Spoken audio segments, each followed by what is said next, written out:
नवीन नवीन videos पाहण्यासाठी आपल्या great Maharashtra YouTube चॅनलला सबस्क्राईब करा.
नमस्कार, माझं नाव सूरज शंकरराव देवकर, ॲट पोस्ट काशीदवाडी, तालुका फलटण, जिल्हा सातारा, राज्य महाराष्ट्र. किती शेळ्यांचा फार्म आहे? माझ्याकडं एक 8 ते 10 बोरच्या फिमेल आहेत, प्युअर ब्लड लाईनच्या. बोर ही जात म्हणजे सगळ्यात जास्त बोरचं वैशिष्ट्य असं की जास्त करून ब्रिडिंगसाठीच विकलं जातं. आणि दुसरी गोष्ट अशी की सगळ्यात जास्त वजन वाढ जी देणारी जी शेळीपालनमध्ये सगळ्यात सुधारित जात आहे ती म्हणजे बोर.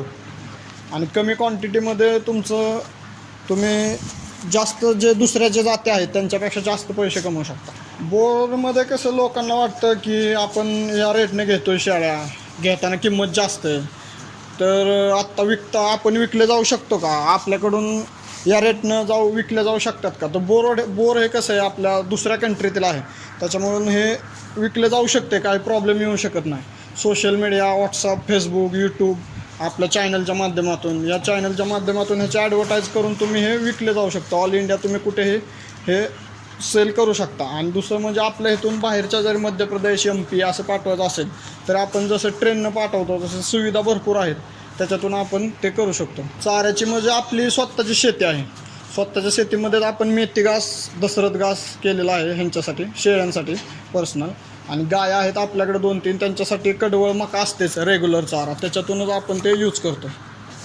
किती खाद्य लागते यांना सकाळी आम्ही 7 वाजता पूर्ण गोठा स्वच्छ करून घेतो. त्याच्यानंतर यांना गोळी पेंड टाकली जाते, मका आणि गोळी ती पेंड टाकली जाते. त्याच्यानंतर परत ह्यांना 9 वाजता एक खाद्य दिलं जातं, ओला चारा. परत संध्याकाळी दुपारी त्यांना हिरव्या चाऱ्यात मेथी घास दिला जातो. आणि संध्याकाळी परत त्यांना बुसकट दिलं जातं, सुका चारा.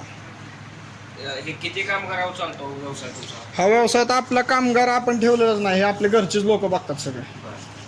यातून तरी वार्षिक नफा किती होईल? वार्षिक नफा बोरमध्ये सरासरी एका शेळीची 3 पिल्लं जरी वर्षाला धरली, आपण 2 वेत जरी सरासरी 3 पिल्लं धरली तरी सरासरी एक 70-80 हजार रुपये एका शेळीचं उत्पन्न तुम्हाला कसंही मिळू शकतं.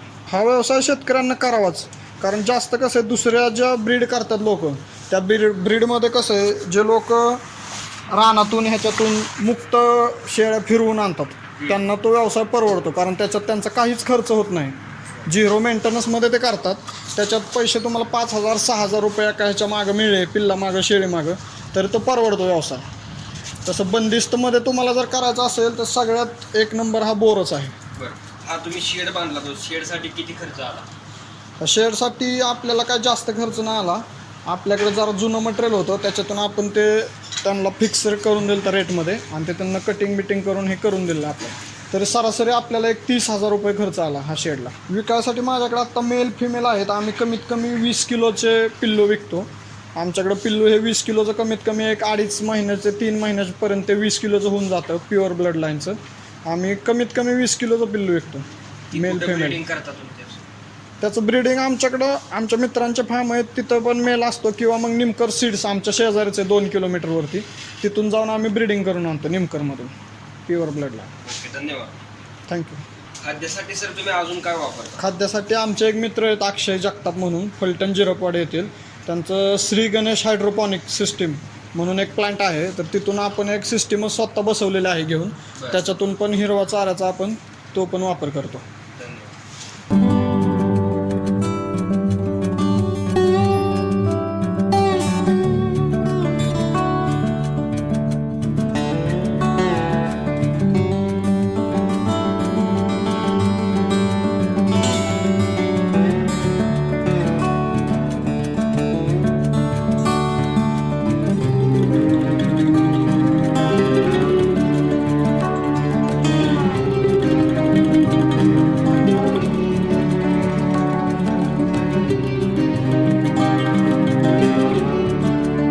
अशाच प्रकारचे अनेक व्हिडिओ पाहण्यासाठी लगेच ग्रेट महाराष्ट्र या यूट्यूब चॅनलला सबस्क्राईब करा आणि शेजारील घंटीवरही क्लिक करा.